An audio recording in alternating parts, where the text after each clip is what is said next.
What's up, guys? So it's been a while since my previous video where I explained that I have bought this Turbo R, the ST variant, and it arrived to me not functioning. And so the several weeks after that, I have spent trying to figure out what might be wrong with it. Now, when you have a vintage piece of computing like this, or a vintage piece of electronics from the 80s or 90s or whatever, and it's not functioning, there are various scenarios from good to the absolute worst. Now, the best case scenario is, for example, where you have a machine that doesn't power up at all, and it turns out that there is something wrong with the power supply, or like some passive components around the power supply. Maybe there are some diodes, some resistors, voltage regulators, maybe even some capacitors have started leaking. That's a common problem. So these are some of the best case scenarios. They're relatively easy to diagnose and to pinpoint the issue with, and quite easy to solve as well, because most of these components, capacitors, you can get those very easily.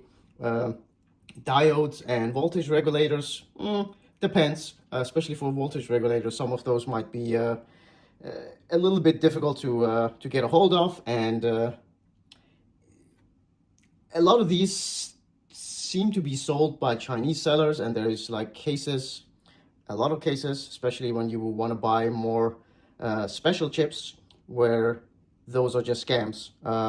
So they, I don't know, they find something that kind of looks like what you want to buy, and they change the silk screen somehow to make it look like that's what you're getting, and then you get it and it doesn't work, or in the worst case, it might actually damage your thing even further. So you have to be a little bit vigilant. But for resistors, voltage regulators, and capacitors, these are easy to source still. Then going a little bit down from there, it might be something with like a crystal oscillator or some problems with those. Those might be downline of like leaking batteries or capacitors that have like somehow affected these. There's quite a few here on this one. Those are often easy to source. Sometimes the oscillating frequency might be a little bit special, and then you might have a bit of a difficulty finding an exact replacement for that. But you can actually buy programmed oscillators, so you can just program it to whatever frequency you want, and then rig it into place, and Bob's your uncle. Then further down from there, you have common faults with like very easy to source ICs, like here we have the VRAM and the main memory, for example. If something has gone wrong with these, it might be a bit difficult to diagnose. At that point, you're gonna need an oscilloscope or something, so you can trace the signals going from the CPU, and you might also have to know what you're actually doing. And you might, you probably need a schematics. That might not be available. But if you manage to diagnose it, these chips are, again, relatively easy to source. But there you start, the chances of you getting a hold of like some scam parts kind of goes up a little bit. And especially for memory, you have to be a little bit careful with like the timings. They have to be appropriate for what you are replacing. You might not be able to get the exact same timing, but there are some rules around that. I think you have the timing here. I think this is 12 nanoseconds or something. Anyway, what you get should be faster or the same speed as the one you replace. If you get something that's slower, it's probably not going to work. You can ask around people that know better than me. But then at the very lowest and the absolute worst case scenario is if it's something wrong with some integrated, very specialized chips. There are quite a few on this thing. There is this one, which is a video processor. Now this one, I don't think it was made specifically for this MSX model. So these are easier to source than, for example, these three chips here. These were only made for the Turbo R model, the ST and GT. These are the only, as far as I know, the only machines that have these. And these three are very, very integrated. I have figured that out after like studying how these work. I got a hold of, I was lucky enough to get a hold of the schematics for the Turbo R. Like a service manual, very comprehensive, very useful. The print, unfortunately, the scanning quality of that was a little bit, left me a little bit wanting. So there was a little bit of a detective book. Sometimes you couldn't like quite read what's being written by. So using that, I started probing around and trying to figure out where the problem might be. Because in my case, I kind of ruled out all the easy stuff quite quickly. And yeah, after a few days and a few rounds of testing, it quickly became apparent that the problem might be with either the memory or one of these custom chips or something else obscure, which is the worst case scenario, you know. Very difficult to diagnose that. So yeah, it turned out it was that. But to narrow it down even further, then it becomes very difficult, because these three chips kind of like, they're very integrated. So you have the address lines and the data lines and all sorts of other stuff are shared between these three. So if you see something like suspicious on one, you can't really know which of these chips is responsible. And also another problem is when I probe around, I don't even know what normal is. So ideally you would have like a working unit next to you and you can like compare, like what do the signals look like on this pin compared to like a working unit. I don't have that.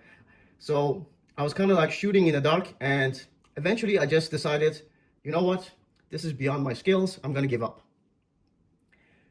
And so I just packed this back up, put it in this box, and I was thinking, you know what, I'll just sell it on eBay as like a junk unit, and then it will be someone else's problem. When you buy junk units, there's always the risk of something like this happening. It has happened to me a couple of times in the past, and it's yeah, it's not a good time because I mean, usually when you buy a junk unit, you're hoping it's one of the easy stuff so you can save a little bit of money on something very expensive. This was not even the case, because I've since figured out that I've really overpaid for this. I could have gotten one from Japan without the box for like, I think half the price I paid for this. So all that extra one was just for the box. And then I saw that an empty box for the ST was sold on the Japanese auctions for like just a few hundred crowns. It's crazy. Anyway, yeah, I really screwed up there. But it is what it is. I'm stuck with this. And so I would even have to fix it or sell it off.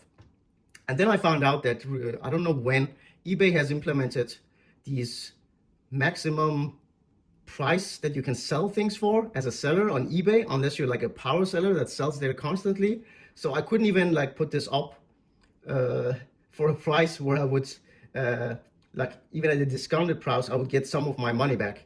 So I decided, now screw that, I'll give this another chance. I mean, a couple of days had passed and I cooled down a little bit. And so I started looking around in forums to see what other people have run into in terms of problems, cryptic problems with these things. And then I started hearing the names of some repair folk here in Europe that fix MSX computers, and I got in contact with them and I sent them what I discovered, what the symptoms are, and what I've already ruled out, and ask them whether or not it would be worth their time to send this to them and have it fixed, perhaps. It turns out that I had already done most of the stuff that they would do, so it wasn't really worth their time. But one of them had something very useful. So there is this test you can do where you put your multimeter in diode mode, and you put the red lead, so positive to ground, and then you place the black lead onto a like a leg on a IC, and then you measure the voltage drop. And so he had done this for every single leg of every IC on the ST and the GT. So that was very useful because suddenly I had something I can compare to. So he sent that to me, and I just went through every single component here and tested it. And when I came to this one, I noticed something strange. I noticed that on one of the data pins, so I think it has at least 16 or 8 data pins. It has a number, and they should all be the same.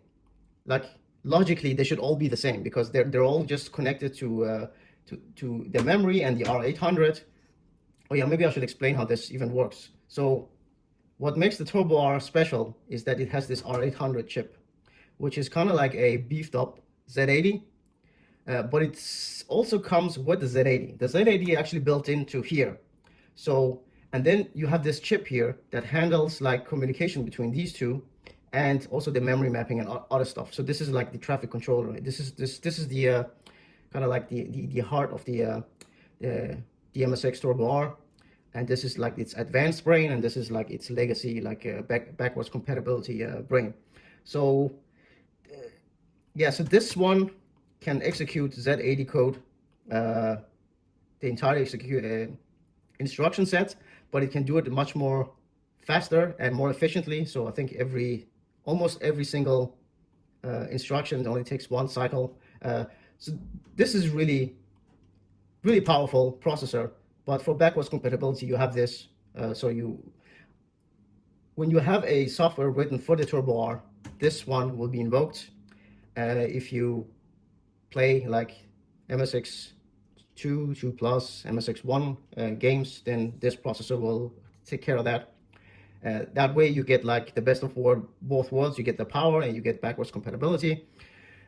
And this one kind of like takes care of like making sure that the switch happens seamlessly so that everything just works. Anyway, if something goes wrong here, obviously you're in trouble. If something goes wrong here and it's like, maybe you would be able to get away with that. It kind of depends. From what I read, like when the MSX boots up, it's kind of like briefly switches to this and then switches back. So you might need them all. What I'm trying to say, if one of these breaks, maybe you just you're kind of in trouble. And also because these were only made for this machine, the only way to get one is finding someone who has taken it off of a working machine. So yeah, so I discovered one of the data pins here had a different reading from all the other data pins right next to it, and that was suspicious.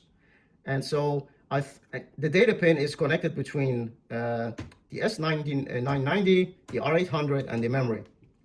Best case scenario in that case would be that the memory, there's something wrong with that, and that's what I initially thought was the problem. Unfortunately, it turned out that like actually that data pin on this one was actually just dead, because I lifted it and I measured, and then I could see, yeah, that's not right at all. So yeah, seemingly the problem is this, and this is the worst case scenario because these 3 chips are very, very hard to come by. You have to be very lucky.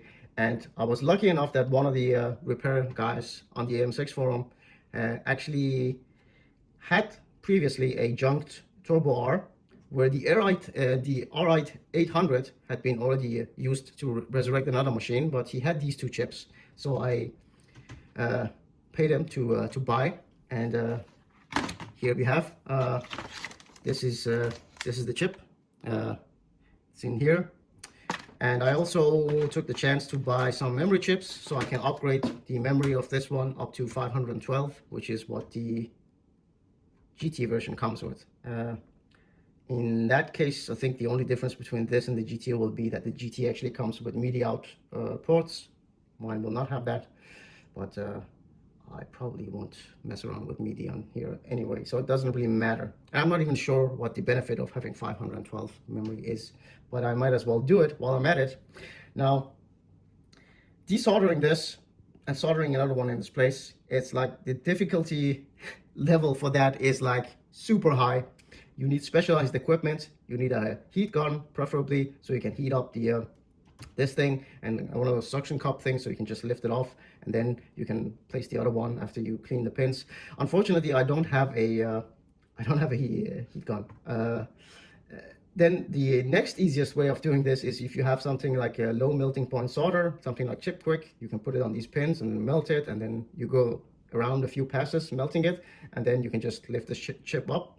I also don't have that because those are actually quite expensive. So I'm gonna have to do this the hardest and least recommended way of doing it, one pin at a time, where I just heat it with a soldering iron and I just try and fry it up. I mean, I'm pretty sure, I'm almost like 100% sure that data pin on this one is dead. So in that case, this is kind of like useless. I could just cut the pins, I guess, take the chip off and then solder the pins individually off. That would be much easier. I'm not sure I want to do that because I don't really have any tools that can go in here and cut this in a neat manner. I may just have to do, I'll figure it out. It'll be very difficult, and the chances of me messing something up is very high. And then, of course, once you get this off, the next biggest challenge is to solder the replacement on without bridging any of the legs. And yeah, so a lot of work there. Wish me luck. But if I manage to do that, and this was the only problem with this thing, then I will have a working unit, and it didn't cost me too much extra. Certainly a lot less than buying another Turbo R. But it does cost me a lot of headache and a lot of work and research and stuff. Anyway, I'm gonna try, and I guess soon you'll find out whether I succeeded or not. Okay, well, first part of the operation is successful. Here we have the S990 soldered off, and so far as I can see, no lifted pads or any damage. Yeah, so the way I did it was I would just heat one pin, and I would put a little bit of pressure underneath it and just lift it up, and then I would move on to the next one. And yeah, it didn't take that long, maybe, I don't know, half an hour to an hour's worth of work. You have to be patient. I used a very high heat on my soldering iron so that the solder would melt immediately. That might be a bit dangerous because you might put too much heat on these small fragile pads and destroy them, but usually I wouldn't do more than like at most a second or two per pad. So yeah, it's off. It's quite sticky underneath. I don't know if it's the flux that I've used or something else. I need to clean that off and then solder on the replacements. Now that's going to be difficult as well. I think I'll just use the solder that's already on the pins. It seems to be an appropriate amount. Usually the way to do it is to line up the chip as best as you can, then tack in some of the pins at the extreme ends so that the chip doesn't move around, and then you just very carefully and patiently solder each one in using some flux to make sure that they are soldered on properly. And yeah, just then a lot of visual inspection, preferably also some multimeter testing to make sure that you haven't bridged anything. If you bridge the wrong pins, you might break not only the IC but some other stuff that's connected to it. Like yeah, that would be very bad, very, very bad. Okay, one thing I forgot to say is that while I was at it, I thought I would get this thing. Now this is a voltage regulator, or a step-down transformer actually. What it does is it takes in 230 volts and outputs 12 volts AC. So what you can do with this is, let me get a hold of, yeah. So the idea is I would use that one to replace this one.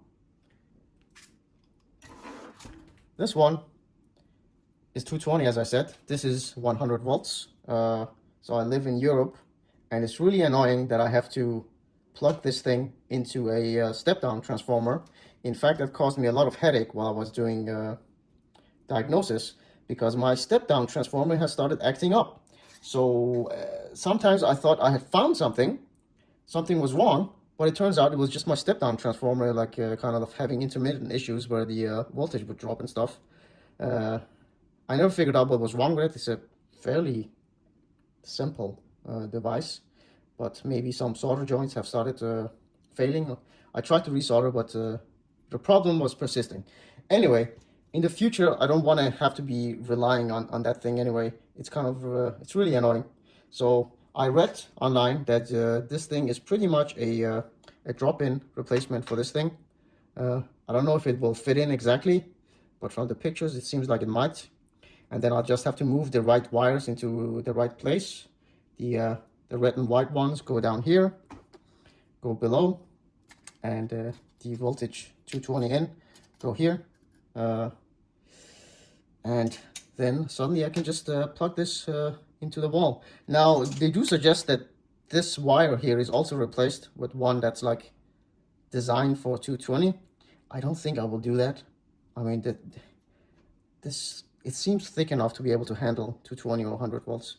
I'll take my chances on that. I think this is neat, and I won't be able to replace this in a way that's like very stock looking. So I'll just keep this as is, just replace this. Not like this thing is gonna draw a lot of wattage anyway. So yeah. So I better get on with it. Wish me luck. Okay, so the S990 IC has been soldered on, and I've tested it to the best of my ability. It seems to have gone okay. So let's test it out. Oh yeah, well, it works. So the problem was the stuck D0 data line on the S990. As to why it had happened, I have no idea. But these things happen. And the thing is, that kind of fault cannot be repaired. It's a fault of I think it's it's some kind of diode, microscopic sized diode inside the chip. Something to do with buffers for the data lines and stuff like this. So yeah, when something like that fails, it's just game over. There's nowhere to repair it. Sometimes chips can fail because there is like internal wire connections inside the chip, so that are soldered on, that might have broken. So you can just take the chip, you can heat it up in an oven or something, and melt the solder inside, and then maybe the connection will come back to life. But this is not the case. This is a internal component that has broken. So basically that chip is dead just because one data line has failed. The entire chip has to be scrapped. Unfortunately, the data lines and the address lines, those are very, very important. If it had been something else that has been like related to, I don't know, IO or some other stuff, maybe you could have gotten away with that. If it was like a address line that's like responsible for very high like addressing, very, actually, you know what, I don't know what I'm talking about. Yeah, so this was a success. Now, I will not recommend that you do something like this. I mean, to take your chance on a broken system that powers on but does not display anything or anything. It just basically does not boot, because getting these custom ICs is just incredibly difficult. I was really, really lucky that I managed to just chance upon a guy and just took the decision to contact him out of the blue. And he told me, I actually have these. I didn't even ask because I just assumed he wouldn't. I assumed nobody would have it. I assumed if I waited maybe for several years, eventually one of these would come up for sale, or maybe a junk unit would come up for sale that I could use for parts. A similar thing happened with an X68000 that I got, and that one also, actually that one was not dead on arrival. I managed to kill it, and I never figured out what was wrong with it. Opposite this, where it just doesn't work, but otherwise things seem okay, that one would heat up, some of the ICs would heat up and just fry themselves. So diagnosing it was very difficult. And also at that point, I knew a lot less of what I was doing. Maybe if I took another stab at it, I could have tracked it down, but I suspect the problem there, again, might have been one of those custom ICs. Anyway, I'm not going to try again with that one, because I actually found a working motherboard for the X68000. It's an OG 600C, the gray one, the gray tower, very first generation X68000. So when that motherboard arrives, I'm just going to swap it in, and hopefully it will work. Actually, I think the seller said there was something wrong with the video output, but that should be easy enough to fix, I think. And I can just borrow parts from my non-working. Hopefully, it's not the video-related chips that I think it's a video buffer thing or something to do with either the DAC or, yeah. Well, that will be a future video once that thing arrives. But for now, my X68000 works. I have inserted the sockets for the RAM. So the next thing is I'm just going to solder on the last few parts needed to upgrade the RAM, test that actually works, and then I'll just connect this, close it up, and I'm ready to play some Illusion City. Looking forward to that. All right, until next time.